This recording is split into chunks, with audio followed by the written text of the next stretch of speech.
Boa tarde, crianças. Hoje nós vamos estudar um pouquinho sobre a Mesopotâmia. O que significa essa palavra? Qual a importância dela para a história? Tudo bem? Vamos lá.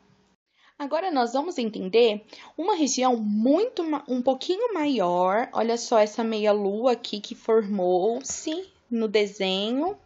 Nós vamos entender um pouquinho sobre a importância dessa região que ficou conhecida como Crescente Fértil. Crescente Fértil é denominado o berço da civilização, posto que vários povos da antiguidade, cerca de 10.000 anos antes de Cristo, se desenvolveram nessa região. Daí a sua importância na história da humanidade.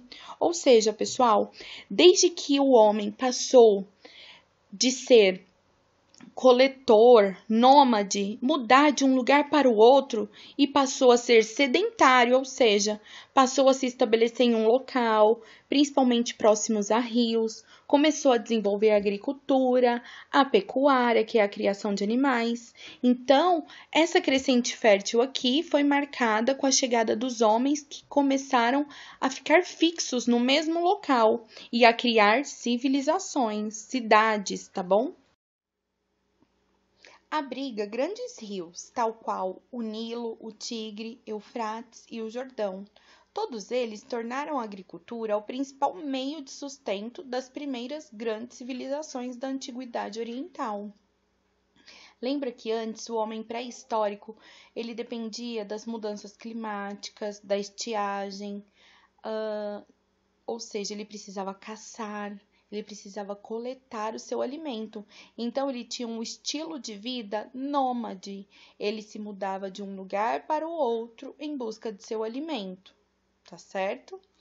Agora, com a crescente fértil, além da agricultura e o pastoreio, atividade que fixou a raça humana em detrimento do nomadismo, o crescente fértil destacou-se pelo desenvolvimento social, político, econômico e cultural das civilizações.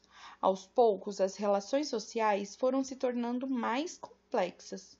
Como resultado, surgiram as primeiras cidades, o comércio e a religião organizada, além da escrita e do Estado. Esse Estado aqui quer dizer, pessoal, que era um governo, alguém que tivesse autoridade e que comandava toda aquela região. Como antes o homem pré-histórico era nômade, agora ele passou a ser sedentário, ele passou a se fixar em um local, graças ao quê? A essa região que era irrigada por esses rios. Esses rios permitiam que eles pudessem produzir o seu próprio alimento, ou seja, eles começaram a dominar a técnica da agricultura e do cuidado de animais, além do rio servir para o seu próprio consumo, né, para beber água, para tomar banho, essas coisas. Outra coisa importante nesse rio, ele era importante para a pesca e também para o transporte. Quando essas pessoas começaram a produzir seu próprio alimento, começou a sobrar, a ter estoque desse alimento. E aí eles faziam comércio. Entre esse rio, iam de uma cidade para outra negociando as suas sobras, entendeu? Aquilo que excedia na sua produção agrícola. Foi nesse contexto que as civilizações antigas se sedentarizaram, ou seja, ficaram sedentárias, fixas nos locais e a produzir o seu próprio alimento. Essa sedentarização foi necessário para o crescimento das cidades e, sobretudo, para o desenvolvimento das antigas civilizações. No slide anterior, nós falamos que, graças ao sedentarismo, eles conseguiram criar uma religião organizada. Ou seja, aquelas civilizações antigas tinham um modo de religião, o politeísmo. O que é poli? Mais de um. Ismo, Deus. Então, era mais de um Deus. É um sistema religioso que consiste na crença em diferentes divindades. Nas sociedades politeístas, são admitidas as existências de múltiplos deuses. Normalmente, cada um dedicado a uma característica particular da natureza, como o deus trovão, deus do sol, deusa da chuva, deusa da terra, entre outras. Trouxe aqui uma imagem ao lado de alguns deuses que eram cultuados nessa época. Tinha o deus Amon, o deus Ra, que era o deus Sol, e entre outros. Tem alguns aqui, ó, exemplos para vocês, tá bom? Questão número 1. Observe o mapa e responda. Por que a região em destaque no mapa é chamada de crescente fértil? Primeiro, olha só o formato que ela tem, de uma meia-lua crescente, tá certo? E por que fértil? Porque ali vários rios irrigavam aquela região, fazendo com que o solo fosse muito fértil. Então a resposta fica: porque vários povos da antiguidade se desenvolveram nessa região, pela sua localização entre os grandes rios, tal qual o Nilo, Tigre, Eufrates e Jordão. Daí a sua grande importância na história da humanidade. Porque as primeiras civilizações da humanidade se concentraram nas proximidades dos grandes rios.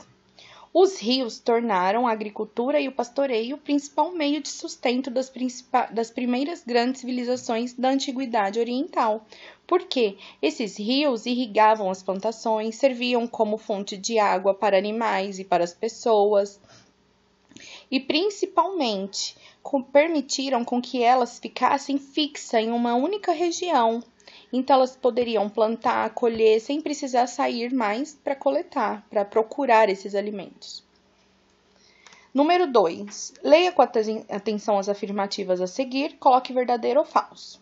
As condições climáticas explicam por que a agricultura de irrigação era praticada através de uma organização individualista.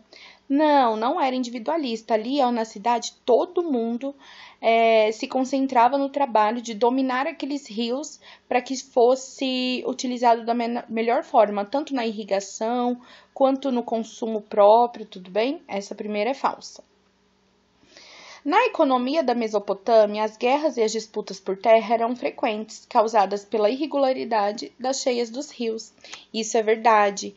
Vinham povos de outros lugares e queriam dominar aquele local. Por quê? Porque tinham lugares mais ali na região que eram secos, não tinham tanta abundância de terras férteis e não passavam esses rios por perto. Então, ali era uma região cheia de conflito. Todo mundo queria estar por ali. Na Suméria, onde os templos e zigurates foram construídos graças à riqueza que os sacerdotes administravam à custa do trabalho de grande parte da população. Acreditavam-se que ali era a morada dos deuses. Verdadeiro. A presença dos rios Tigre e Eufrates possibilitou o desenvolvimento da agricultura e da pecuária, e a localização privilegiada propiciou à Mesopotâmia um solo muito fértil. Verdadeiro. A imagem a seguir representa o que? Essa tábula aqui, ó, feita de argila? Representa a escrita cuneiforme. Como era realizada essa escrita? Em blocos de argila, a partir de um objeto pontiagudo conhecido como cunha. Número 4. As religiões dos povos da Mesopotâmia eram politeístas. O que isso significa? Isso daqui era uma pesquisa para vocês procurarem essa curiosidade. Politeísmo é um sistema religioso que consiste na crença em diferentes divindades. Nas sociedades politeístas são admitidas as existências de múltiplos deuses, normalmente cada um dedicado a uma característica particular da natureza, como o deus trovão, deus do sol, deus da chuva, deus da terra e assim por diante.